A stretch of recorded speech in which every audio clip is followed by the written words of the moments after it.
Hey everyone, and welcome back to Throwback Terror, the series where I revisit horror classics, break down what makes them work, and explore why they still resonate today. This series isn't just about nostalgia, it is about understanding why certain films stick with us, why they still make us uncomfortable, unsettled, and afraid long after the credits roll. So today I'm talking about a film that proves the most terrifying horror stories don't need monsters, ghosts, or gore. They just need obsession. I'm diving in to Stephen King's Misery. So what makes Misery immediately unsettling is how grounded it feels. There's nothing supernatural happening here. No curses, no demons, no masked killers stalking from the shadows. Annie Wilkes is a regular person, and that's the point. She's not driven by evil in a traditional sense. She is driven by love, entitlement, and a desperate need for control. And that makes her terrifying in a way that feels uncomfortably possible. Annie isn't violent all the time. She's nurturing. She cooks, she smiles, she calls herself Paul Sheldon's #1 fan. And that's where the horror lives, in the unpredictability. You never know which version of Annie you're going to get. And neither does Paul. Her affection becomes a weapon, and her disappointment becomes a death sentence. Kathy Bates's performance is the backbone of this film. She didn't just play a villain, she created a character that feels disturbingly real. The fact that this performance won an Academy Award is huge, especially for horror.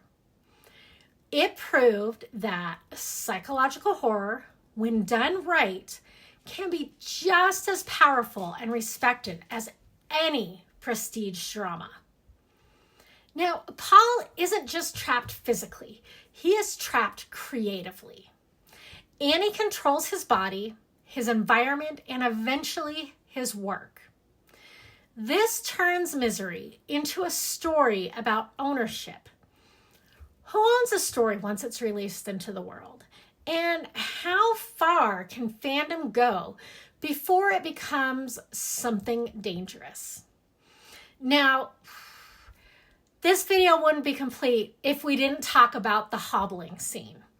Now, it's not gory, but it is devastating. There's no escape, no rescue, no last-second save. The horror comes from anticipation, helplessness, and the emotional betrayal of someone who claims to care about you. Misery feels even more relevant now than it did in 1990. We live in a world of parasocial relationships, intense fandoms, and constant access to creators. So the line between admiration and entitlement has blurred, and Misery explores that line before social media ever existed. And that's what makes Misery so effective. It's not just a horror movie, it's a cautionary tale. It reminds us that stories have power, that creators are human, and that obsession, when left unchecked, can become something truly frightening.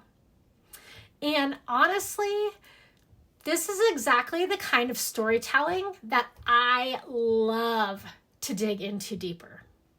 So, if you want more breakdowns like this, where I explore the themes, the performances, and why these films still matter, make sure you're subscribed here on YouTube. And check out the rest of the Throwback Terror series. Now, if you're a writer, especially someone interested in horror or psychological tension, I also share writing tips craft advice, and storytelling insights over on my Substack. It's where I talk about stories like misery work and how you can apply those lessons to your own writing. You can find the link in my bio. Thanks for watching, and until next time, remember, not all fans are harmless.